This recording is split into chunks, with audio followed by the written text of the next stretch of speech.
The day I thought I would lose, everything began like any other.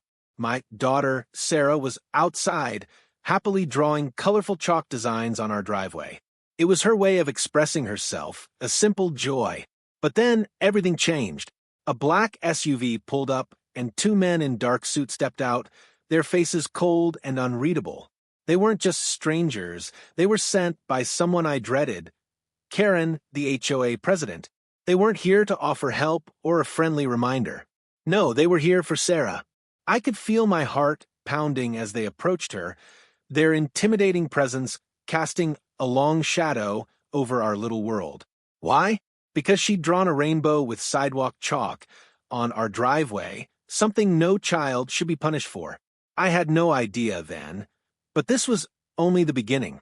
What happened next would shock us all. Stay with me, and I'll tell you everything.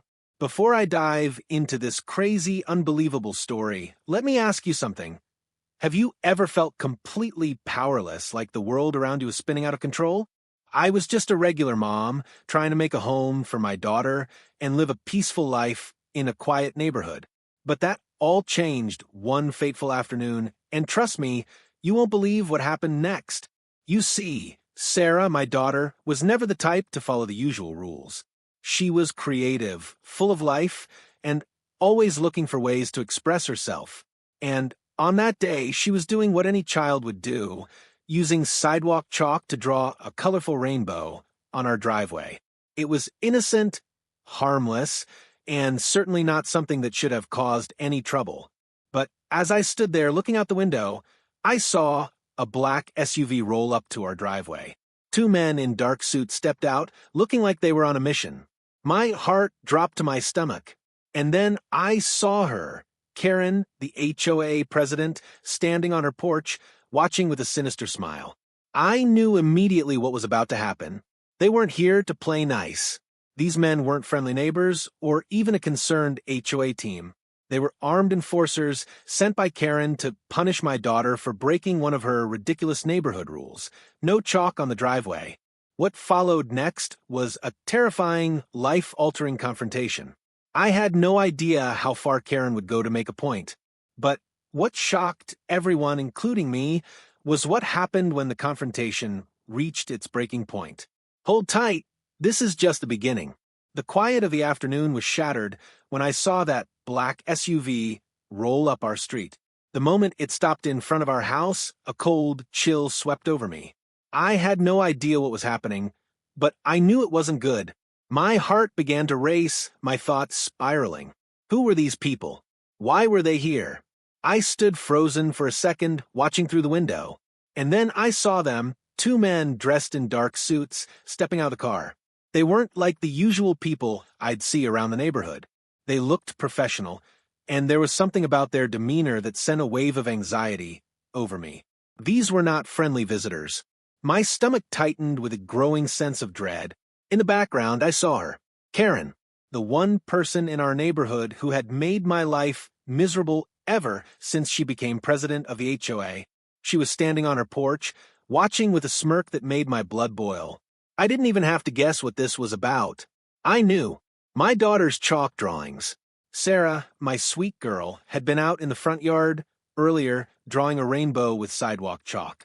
It was one of those little joys she found in the world, a simple, beautiful way to express her creativity. She wasn't doing anything wrong. She wasn't causing any harm. But apparently that wasn't good enough for Karen. For months, Karen had been enforcing every possible rule with an iron fist.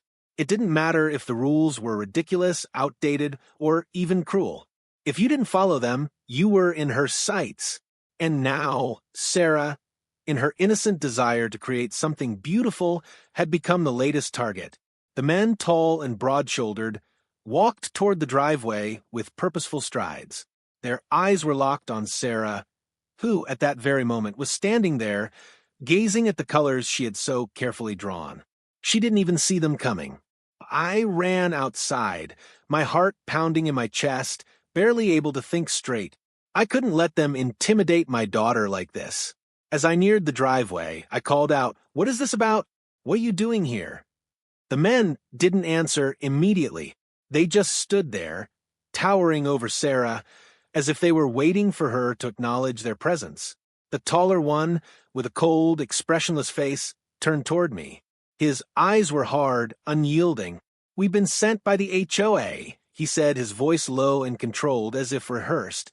"Your daughter has violated one of the HOA rules. There are consequences for such actions." I felt my blood run cold. "What? A rule? Are you serious?" "She's just drawing with chalk." My voice wavered, but I didn't care. I was furious. This was insane. The man didn't even flinch. "No chalk drawings on the driveway. That's the rule." I was about to say anything, when I heard Karen's voice from behind us. "That's right. The rules are there for a reason. Your daughter's behavior isn't acceptable, and it needs to be addressed." I spun around, facing her. She stood at the top of her porch steps, looking down on us with that same smug expression I'd come to associate with her. She'd always prided herself on her authority, her power.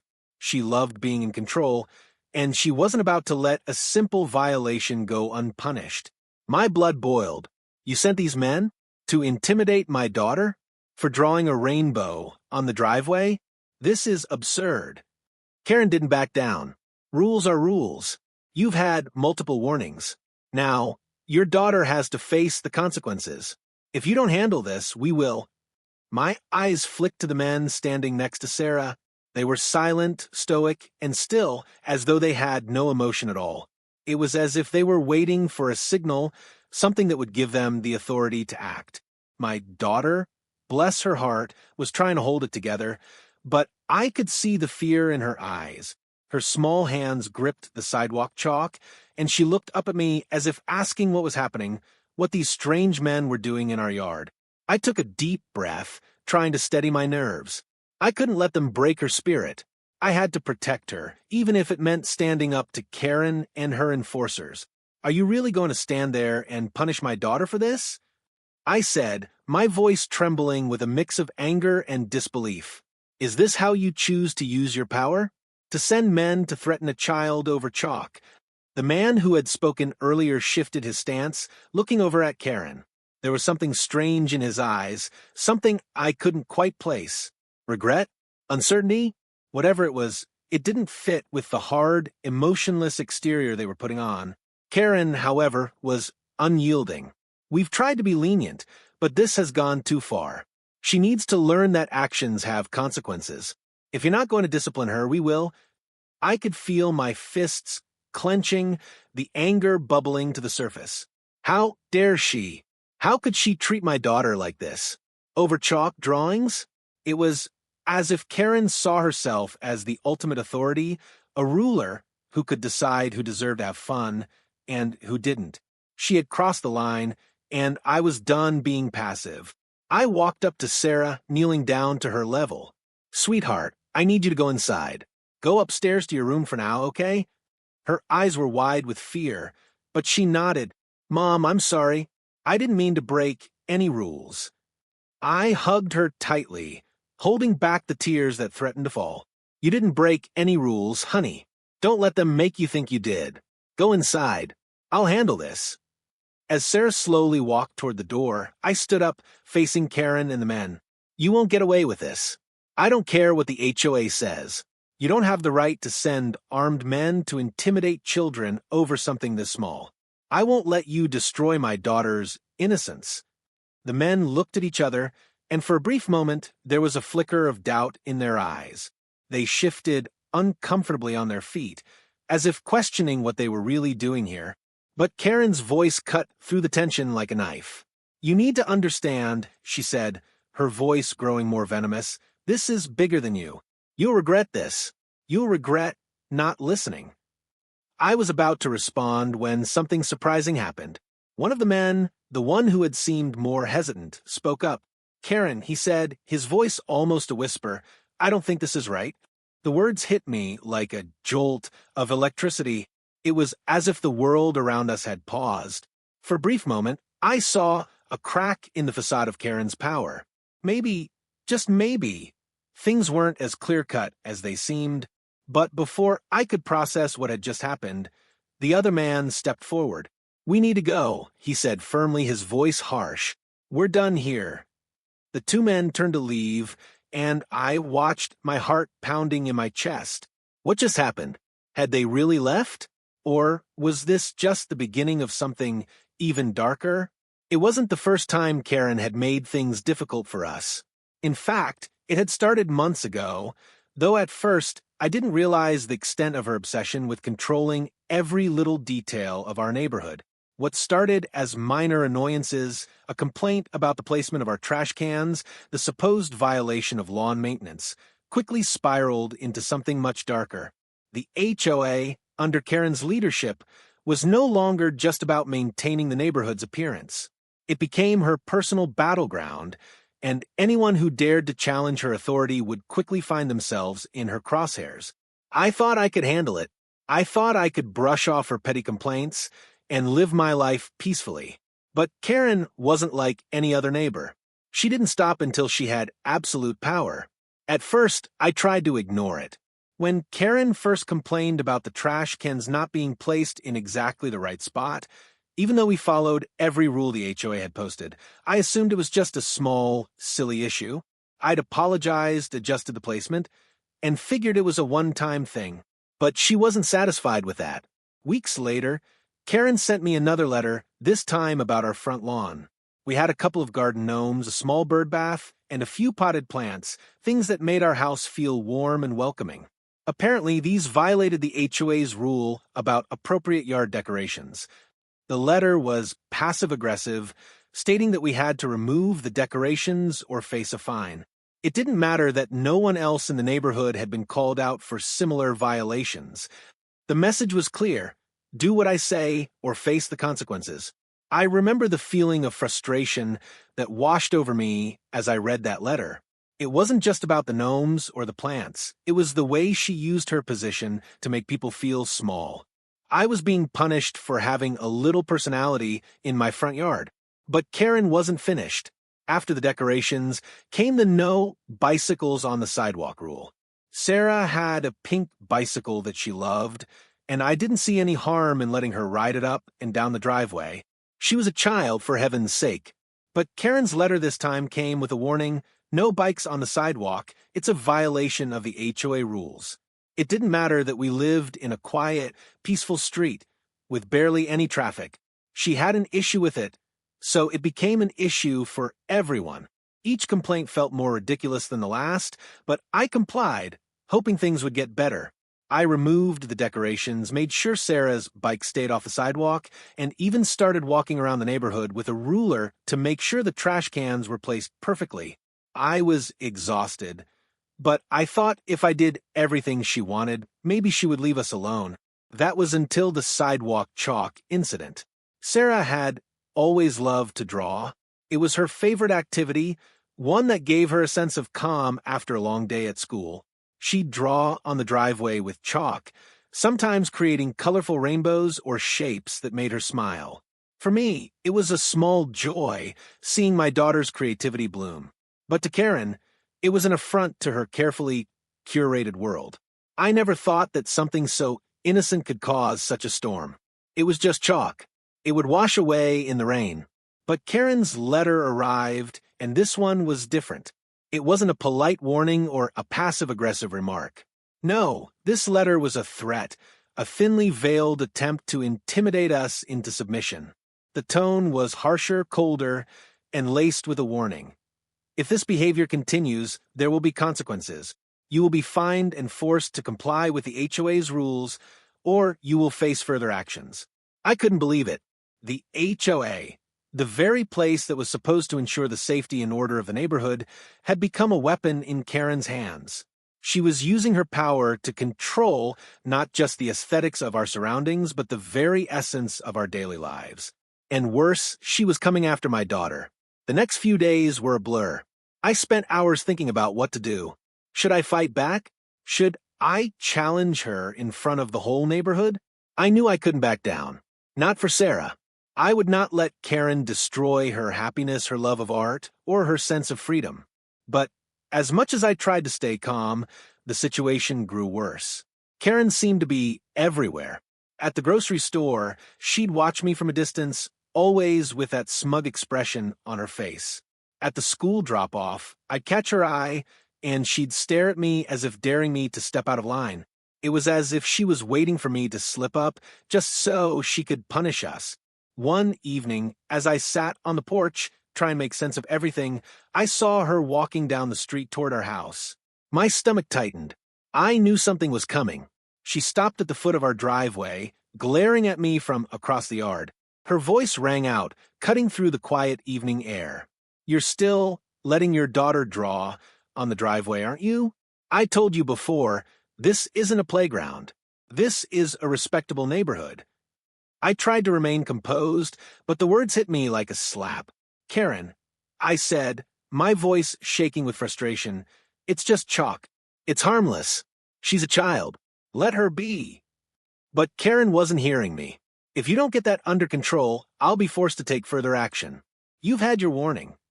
I felt my chest tighten with anger. Further action? What did that even mean? And that was when the thought struck me. This wasn't about rules anymore. This was about power.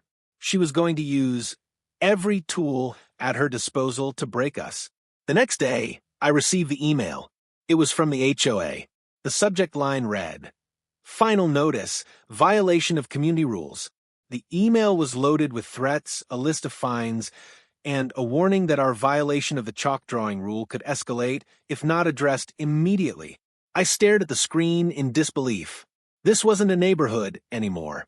It was a battlefield, and Karen had drawn the line in the sand. But what I didn't know, and what would soon be revealed, was that Karen wasn't as invincible as she thought. The people around her were starting to notice. They were starting to question her actions, her obsession with control, and how far she was willing to go to maintain her dominance. The storm she had stirred was just beginning, and Karen would soon learn the true meaning of consequences. The days that followed the initial confrontation were a whirlwind of tension, confusion, and helplessness. It wasn't just about the chalk anymore. It was about control, Karen's unyielding desire to control every aspect of our lives, to have the power to decide what was right and wrong in our neighborhood.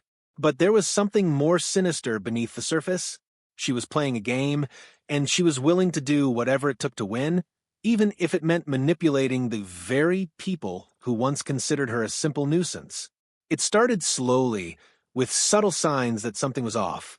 The HOA meetings, which I'd avoided up until then, became a battleground. Karen would show up, confident, almost gleeful, her eyes scanning the room for any sign of defiance.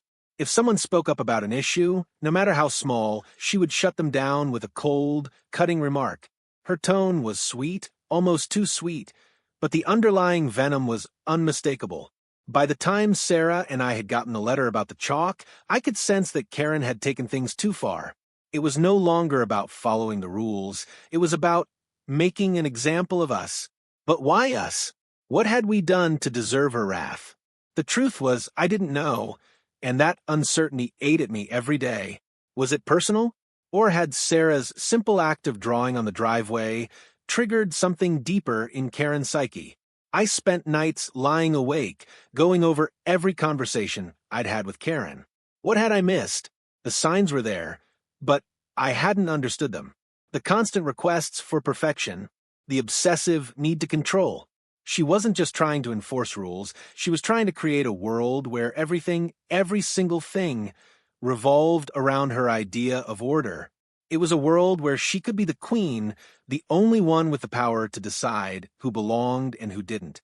When Karen first started targeting us, I thought it was just a matter of her exerting her authority.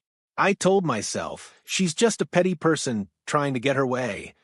But now, I realized it was something far more insidious. She wasn't just trying to win, she was trying to break me. She wanted to break our family, to make us bend to her will, and she would stop at nothing to do so. It wasn't just the ridiculous letters, the passive-aggressive emails, or the visits from the enforcers. It was the way Karen made me feel. Every encounter with her felt like a battle, and I was always the one on the defensive.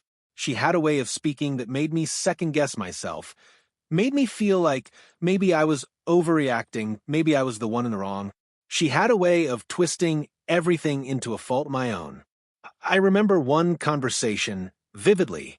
It was a few days after the incident with the men in suits. I'd been at work when Karen sent me another letter, this time demanding I attend an HOA meeting to address the ongoing issues. I knew what that meant. It was her way of forcing me to stand in front of the community and publicly apologize for disregarding the rules. I couldn't ignore it any longer. I had to face her. The meeting was held at the community center, a place that had once been filled with the warmth of neighborhood gatherings. Now it felt cold and sterile, like a courtroom where everyone was waiting for a guilty verdict. As I walked in, Karen's eyes immediately locked onto mine, her expression unreadable, but her lips curled upward in that familiar, insidious smile. "Ah, there she is," Karen said, her voice dripping with false sweetness. "We've been waiting for you. Please take a seat." I sat down at the long table, my heart pounding in my chest. I could feel the eyes of the others on me, some curious, others judgmental. They were all here to watch, to witness what Karen had decided was the appropriate punishment for my daughter's innocent chalk drawings. I knew this was going to be bad, but I had no idea just how far Karen would go to assert her dominance. Karen took her seat at the head of the table, her posture straight and commanding. She didn't waste any time. "We've gathered here today to discuss the ongoing disregard for HOA rules in this neighborhood." She began, her voice calm but laced with an undeniable authority. "It's not just about the chalk on the driveway, though. It's about respect. Respect for the rules that govern us all." I could feel my stomach churn. This was not about respect. This was about power. And Karen was making it clear that she would go to any length to ensure that she had control over everything. She went on, outlining the so-called violations one by one, each more ridiculous than the last. And then she reached the part about Sarah. And then we have the issue of the sidewalk chalk. The bright rainbow that was drawn on the driveway. That's not just a small infraction. That's a violation of the community standards. I couldn't hold it in anymore. "This is insane, Karen." I shot back, my voice trembling with a mixture of anger and disbelief. "It's just chalk. It's harmless. My daughter was just being a child." Karen's gaze never wavered. She just smiled that cold, calculating smile and said, "That's exactly the problem, isn't it? Your daughter's actions are not being addressed. She's been allowed to act without consequence, and that's something we simply cannot tolerate." The room grew silent. The other neighbors looked around uncomfortably, unsure of whether to speak up. Some of them seemed to agree with Karen, their eyes full of judgment, while others seemed to be weighing the situation more carefully. But no one said anything. No one stood up to her. And in that silence, I could feel Karen's power growing. She wasn't just using her authority to enforce rules. She was using it to make me doubt myself, to make me question whether I was doing the right thing by protecting my daughter. She was making me feel like I was the one who was wrong, and she was making the community feel like I was the one causing trouble. The meeting continued, but I couldn't focus on anything else.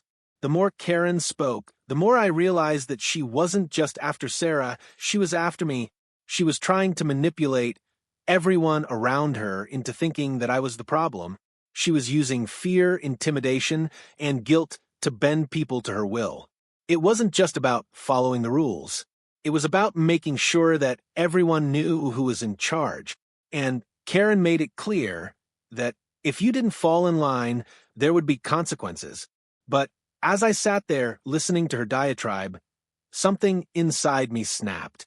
I wasn't going to let her control me anymore. I wasn't going to let her break me.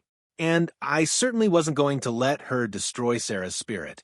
The meeting ended, and as the neighbors filed out, I stayed behind for a moment, my mind racing. I had to do something. I had to fight back. For Sarah. For myself. For every other person in this neighborhood who had been too scared to speak up. But the battle was far from over. Karen had made one thing clear: this wasn't just about chalk. This was about control. And if I didn't stand up to her now, she would keep taking more and more from us until we were nothing but pawns in her game.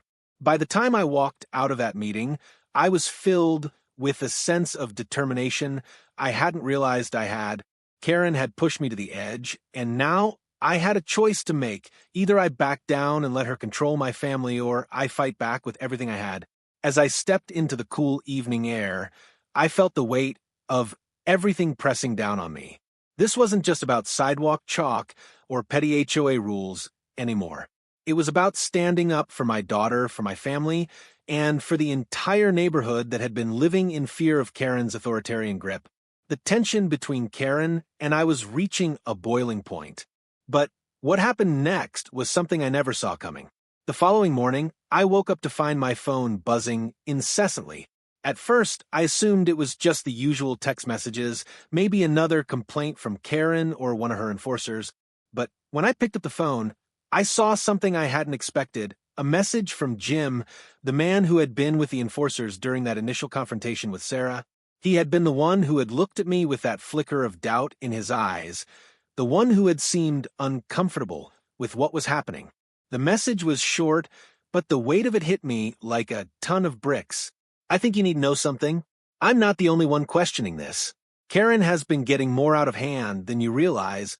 I don't think you're the problem, but she'll make you think you are. She's already made plans to escalate things if you don't fall in line. Just watch your back.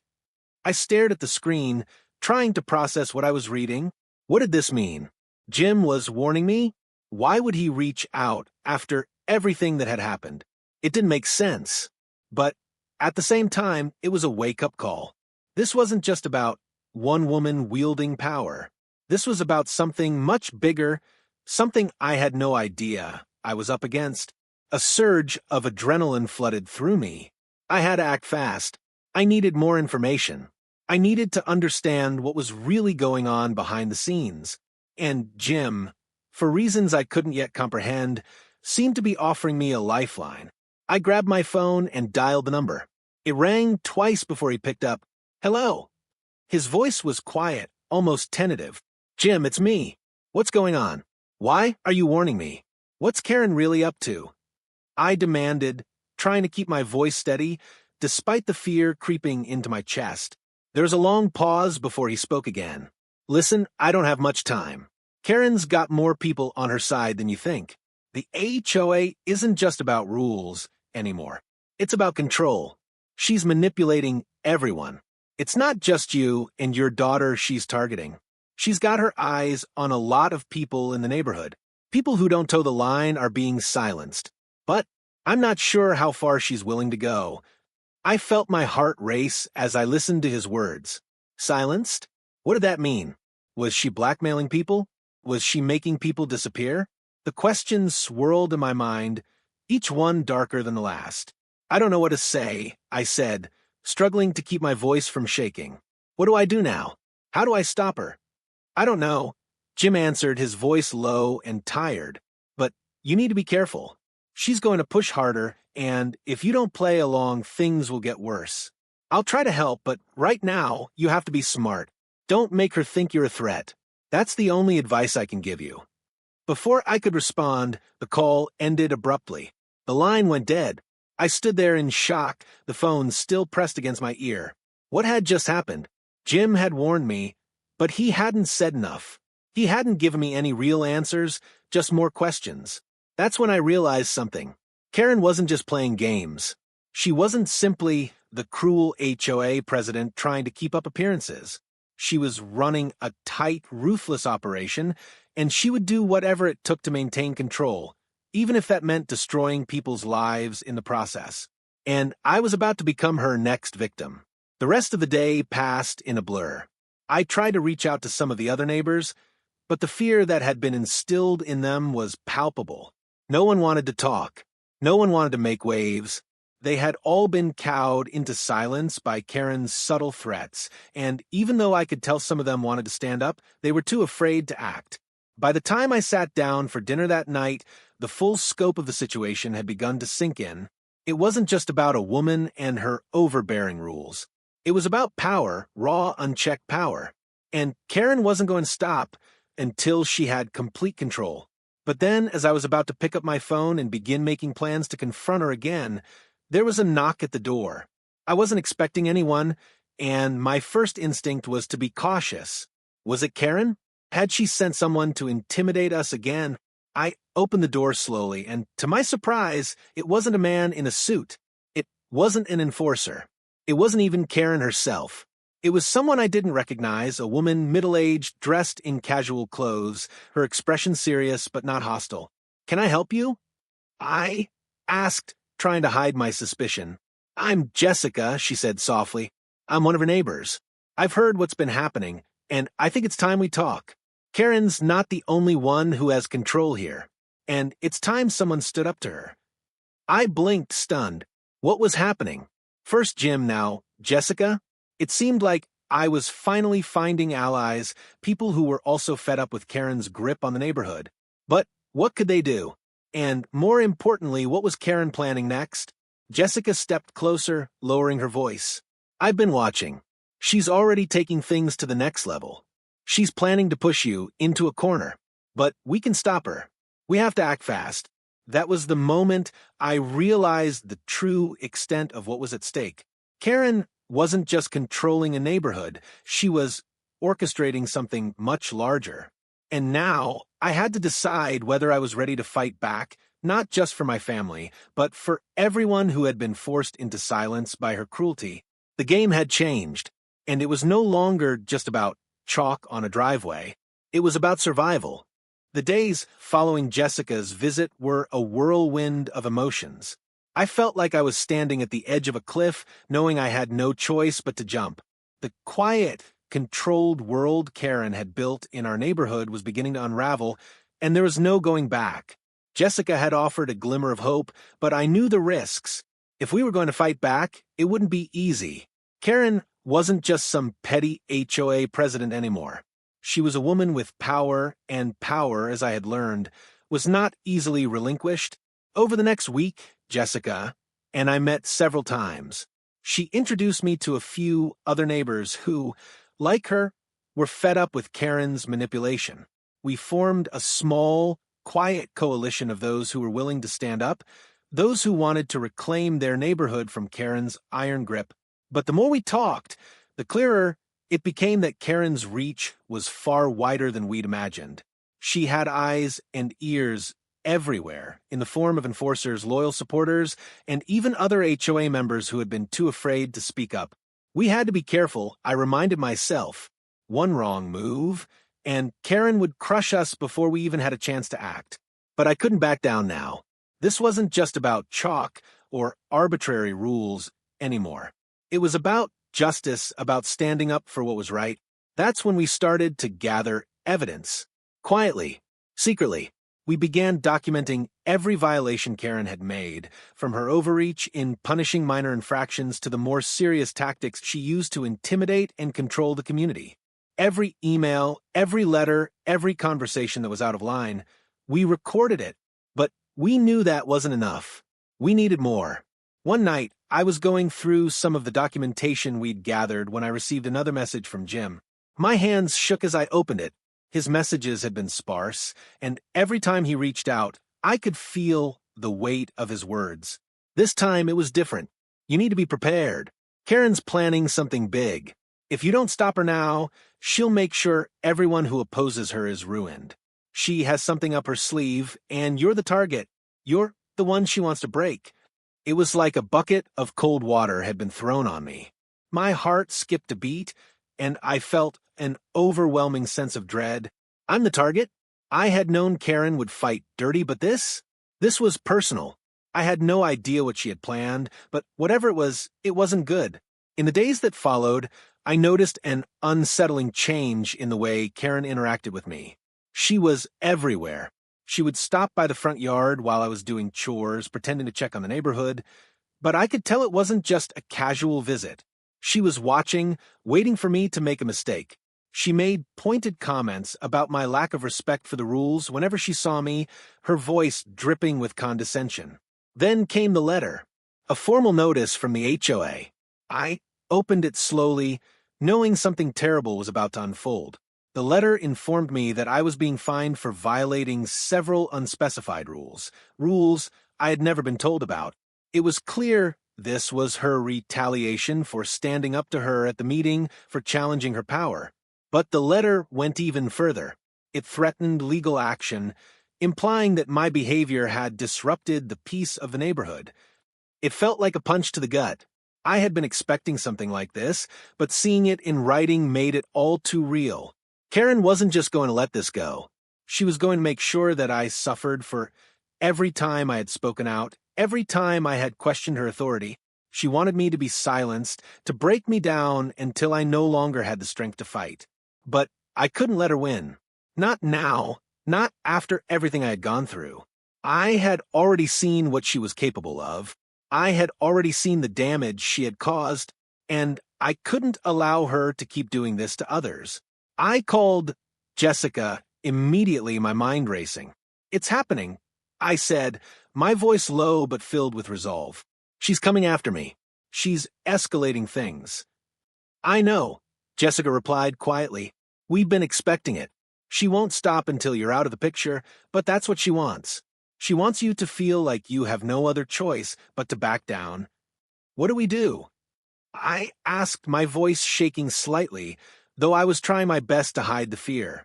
"We fight back," she said, her tone firm. "We go public. We expose everything she's been doing. We show the whole neighborhood what she really is. But we have to be careful. Karen's not someone who will just let this slide. She'll retaliate, and it will be ugly." The next few days were a blur of frantic planning and careful strategy. We knew the risk we were taking, but we also knew that if we didn't act now, Karen would continue to destroy everything we held dear. With Jessica and the others, we began compiling everything: the documents, the letters, the complaints, and even video footage of Karen's enforcers showing up at people's homes. We were gathering a case against her, a case that could expose her for what she truly was: a tyrant using the HOA to control and manipulate everyone around her. But even as we moved forward, I couldn't shake the feeling that we were being watched. I knew Karen had her spies, and every time I glanced over my shoulder, I half expected one of her enforcers to be lurking in the shadows, waiting to pounce. And then, one evening, it happened. I was sitting at my kitchen table, reviewing some notes for the case, when I heard a loud knock at the door. My heart leapt into my throat.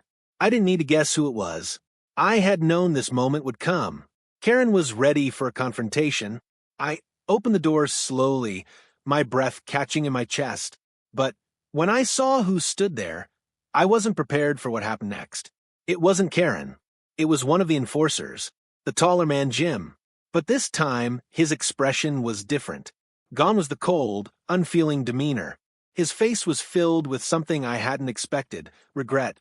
"I'm not here to intimidate you," he said quietly, his voice low, almost apologetic. "I'm here because I can't be part of this anymore. I've seen what Karen's doing, and it's wrong. She's hurting people, using this HOA to manipulate and control everyone. I'm telling you this because I need to make it right." I stared at him, too shocked to speak. Jim, the enforcer, was standing at my doorstep, confessing his role in Karen's reign of terror. I didn't know whether to trust him, but I knew one thing: the walls were closing in on Karen. Her empire of fear was beginning to crumble. The weight of the situation had finally reached its tipping point. Jim's unexpected visit had thrown me into a whirlwind of emotions. The reality was setting in. Karen's empire of control, the facade of her perfect neighborhood, was crumbling. And I, alongside the other brave souls who had been willing to stand up, was about to be the catalyst for her downfall. I spent the rest of that evening in a haze, my thoughts racing. Jim's confession had been the moment I needed, the moment that gave me the courage to take the final step. Karen had underestimated me, and more importantly, she had underestimated the power of the community. I wasn't fighting this battle alone anymore. I had allies now. People who saw the injustice in Karen's ways, who were tired of living under her oppressive rule, and who were ready to act. The next day, we made our move. We had spent days preparing for this moment, gathering evidence, organizing meetings, and planning our strategy. Now it was time to take everything we had learned and expose Karen for the tyrant she truly was. We couldn't keep playing her game by her rules. It was time to rewrite the narrative.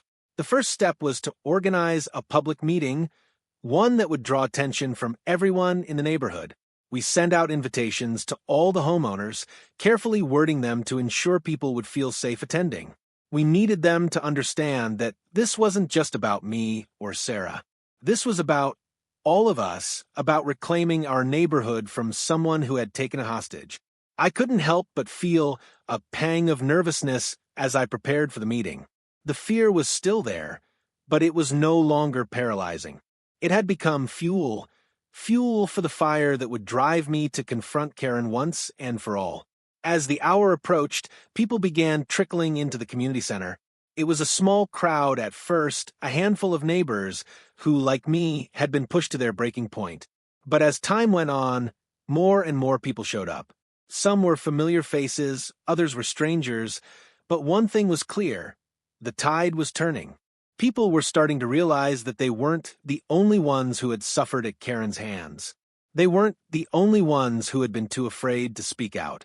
The room was packed by the time the meeting started. I stood at the front, my heart pounding in my chest as I looked out at the sea of faces. These were my neighbors, people who had been living in fear of Karen for far too long. I could see the same anger and frustration reflected in their eyes that I had felt for months. They were ready for change, and I was ready to lead them. I took a deep breath and began to speak. Thank you all for coming. I know it hasn't been easy, and I know many of you are scared, but we are here today to take back our neighborhood, to take back our voices. There was a murmur of agreement, some nodding their heads, others whispering amongst themselves. I could feel the energy in the room shifting. It was as if everyone had been waiting for this moment, waiting for someone to give them permission to stand up to Karen, to reclaim the power that had been taken from them. We've all been living under the shadow of someone who believes she can control us, who believes she can dictate every aspect of our lives. I continued, my voice growing stronger with each word. But no more. Karen has used her position as the HOA president to manipulate and intimidate us. She's turned this neighborhood into a prison, using fear and control to keep us silent. The crowd was silent now, hanging on my every word. I knew I had their attention, and I wasn't about to let it go. I've collected evidence. Letters, emails, recordings of the way she's forced people into submission. And I'm not the only one. We have a community here, a community that refuses to stay silent any longer. At that moment, Jessica stood up from the back of the room and walked to the front. She was carrying a binder, thick with documents, and she laid it on the table before me. It was the culmination of our efforts, the proof we needed to expose Karen for what she truly was.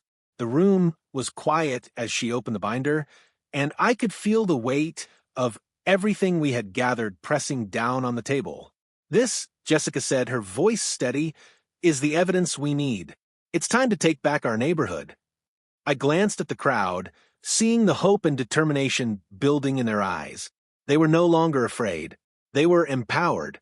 Just as I was about to continue, the door to the community center slammed open. Everyone turned in shock as Karen stormed into the room, her face twisted in fury. Her eyes scanned the crowd, and when they landed on me, she sneered. Is this what it's come to? Karen's voice was icy, dripping with disdain. You think you can just gather all of these people and turn them against me? You have no idea who you're dealing with.